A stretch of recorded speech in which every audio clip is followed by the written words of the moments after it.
भारतवर्ष में कन्या को देवी का प्रतिरूप माना जाता है। धर्म ग्रंथों में विशेष अवसरों पर उसकी पूजा का भी विधान है। वो परिवार की धुरी होती है और सभी रिश्तों को प्रेम पूर्वक निभाती है। माता पिता का वो आजीवन ध्यान रखती है। एक बेटे की अपेक्षा बेटी सर्वोत्तम होती है। वो आजीवन अपने परिवार के प्रति समर्पित रहती है। बेटे को कुल का दीपक माना जाता है, लेकिन वास्तव में बेटी ही वो अनमोल रत्न है जो दोनों कुलों के मान सम्मान की रक्षा करती है। कन्या सृष्टि का मूल होती है। उसके बिना संसार की कल्पना भी नहीं की जा सकती।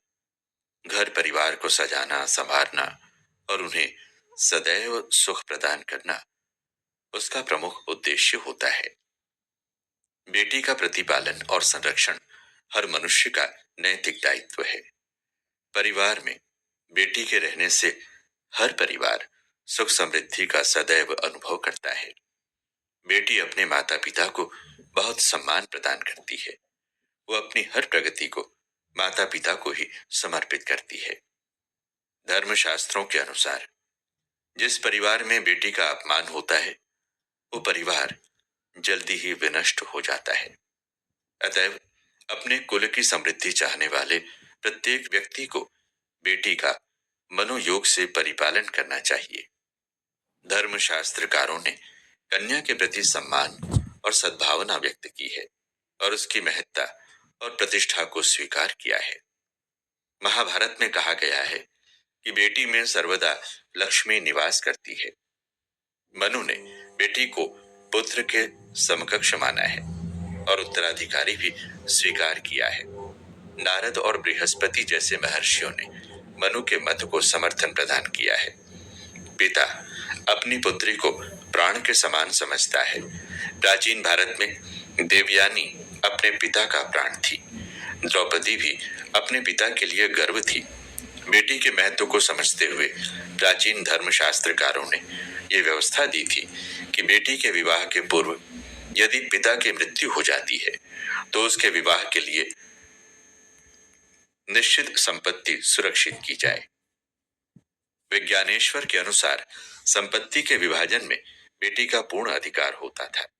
वैदिक काल से लेकर पूर्व मध्य काल तक समाज में बेटी को सर्वोत्तम महत्ता प्राप्त थी, लेकिन धीरे धीरे उसके सम्मान और अधिकारों में ह्रास परिलक्षित होता है।